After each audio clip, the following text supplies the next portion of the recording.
السلام عليكم. في معلومة عند بعض المربين أن إنتاج التيس من بناته دائما تحصل به مشاكل. أعدت التقرير هذا بناء على تجربة في مراحي، هل فعلا تحصل مشاكل في الإنتاج؟ وأخذنا برأي المختصين والحل. طيب، التجربة كانت عندي مجموعة معزة في الدورة الإنتاجية السابقة. مجموعة المعزة هذه فيها 8 أجفار جذعات، 4 بنات التيس الأبيض هذا و4 بنات تيوس مختلفة. هديت التيس فيهن كلهن ونروح نتابع التقرير ونشوف الفرق بين إنتاج بنات التيس وإنتاج بنات التيوس الثانية. وبدأت المعزة تولد واللهم لك الحمد، ما لاحظت أي مشاكل على الإنتاج. مواليد صحتهم ممتازة ونسبة متاوهم ممتازة، وأبدا ما في أي مشاكل بالمواليد، إلى أن ولدت أول بنات التيس. جابت جفرة ما تقوم، طايحة، ممكن أخذت 3 ساعات 4 ساعات رفضت ترضع، ما قامت وماتت. يعني بعد 4 ساعات من ولادتها ماتت. فقلنا ممكن أول هذه جفرة لأنها جذاعة وصدفة. ثاني يوم أو ثالث يوم ولدت الجفرة الثانية من بنات التيس. جابت تيس بعد نفس المشكلة الأولى، ما يقوم. هذا ممكن جلس 8 ساعات ما رضع، حاولنا فيه أيضا مات. الجفرة الثالثة أنتجت بتوأم، جابت تيسين، صحتهم من البداية زينة، رضعوا قاموا بشكل طبيعي. بعد يوم تعب واحد من عيالها ومات، والثالث عايش معها إلى الآن الحمد لله.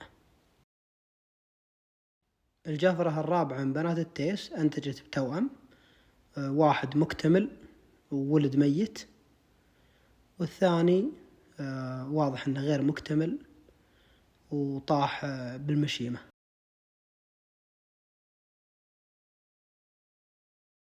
بينما في المقابل الجفار الثانيات بنات التيوس المختلفة قرعهم نفس التيس وأنتجوا إنتاجهم طيب ما شاء الله تبارك الله، ما في أي مشكلة.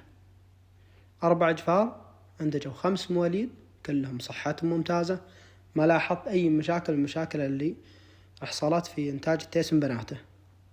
4 جفار أنتجوا 5 مواليد، مات واحد بسبب بشمة الشعير بعمر كبير، والباقيين الحمد لله عايشين وصحتهم ممتازة. وصار بنات التيس 4 جفار أنتجوا 6 مواليد، 5 نفوق وواحد باقي عايش.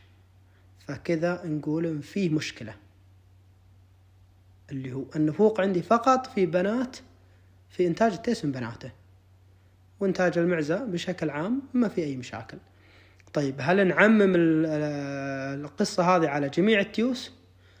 هذا نرجع لرأي المختصين. سألت الدكتور القدير يوسف المريس وهذا كان جوابه. يا مرحبا، يا هلا والله، مسهلا، حياك الله. والله التيس وانا اخوك دائما مع بناته وينتج ولا عنده اي مشكله. وين المشكله تصير وانا اخوك؟ المشكله تصير بالتيس نفسه. المشكله يصير عنده مثلا خلل في جينات محدده، برضو بنته تنتج وعنده خلل في جينات محدده.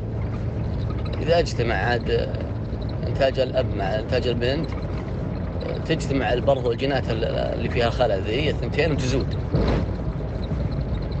بينما تلقى تيس ثاني يقرع بناته ما عنده مشكلة أبد بجينات، وتظهر الإنتاجات الطيبة ولا فيها مشكلة أبدا. الله يحفظك. المشكلة بتيسك اللي عندك أنت، هو اللي عنده خلل. تفسير منطقي من الدكتور يوسف، الله يجزاه خير وينفع بعلمه. المشكلة هذه حبيت أشارككم فيها، حصلت في مراحي ولقيت لها حل. فكل مربي ينتبه لحلاله ويراقب الإنتاج.